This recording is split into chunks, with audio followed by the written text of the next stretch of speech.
Ukraine imeripoti vifo vya watu kadhaa na uharibifu mkubwa wa miundombinu baada ya Urusi kufanya mashambulizi ya usiku kutumia makombora ya ballistic na zaidi ya drones 90 katika maeneo mbalimbali ya nchi hiyo.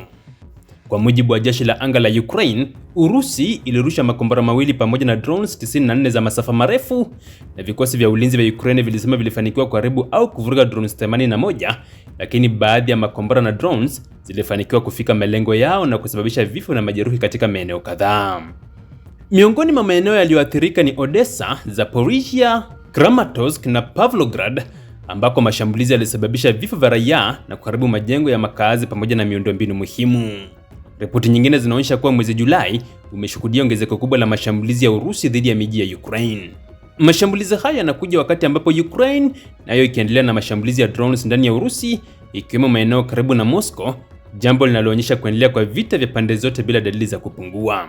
Licha ya juhudi za kimataifa za kusukuma mazungumzo ya amani, mapigano kati ya Moscow na Kiev, huku raia wakiendelea kubeba mzigo mkubwa wa vita hivyo vilivyoingia mwaka wa 5. Makampuni ya teknolojia ya kijeshi ya Ukraine pamoja na Umoja wa Ulaya yameanza mbio za kutengeneza kizazi kipya cha drones za kuzuia mashambulizi baada ya Urusi kuanza kutumia drones za Shahid zenye injini za jet ambazo ni za kasi zaidi na ngumu kudhibitiwa. Katika maonyesho ya anga ya Farnborough nchini Uingereza, kampuni ya Ukraine ya Skyfall imezindua droni mpya ya kukinga mashambulizi iitwayo P1 Sun Jet Killer iliyoundwa mahususi kuangusha drones za Shahid zinazotumia injini za jet. Kwa mujibu wa kampuni hiyo, drones mpya ya Urusi inaweza kufikia kasi ya kilomita 500 kwa saa, hali inayopunguza muda wa Ukraine kuzitambua na kuzizuia.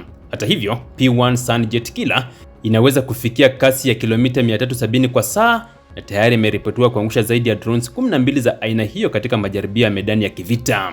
Urusi imekuwa ikiongeza matumizi ya drones za Shahid ambazo zilibuniwa awali nchini Iran, na sasa inasemekana kuwa kati ya 15 hadi 20 ya drones hizo zimewekewa injini za jet ili kuongeza kasi na uwezo wa kupenya mifumo ya ulinzi wa Ukraine. Kampuni nyingine ya Ukraine, General Cherry, nayo imetangaza kuwa imekamilisha toleo jipya la drones yake ya Bullet ambalo linaweza kufikia zaidi ya kilomita 400 kwa saa, huku lengo likiwa kufikisha kilomita 500 kwa saa katika siku zijazo. Aidha, kampuni ya pamoja ya Uingereza na Ukraine Firebolt Engineering imesema imefanikiwa kutengeneza drones ya Griffin yenye injini ya jet ambayo tayari imeangusha Shahidi yake ya kwanza mwezi Mei na sasa inatafuta njia ya kuongeza uzalishaji.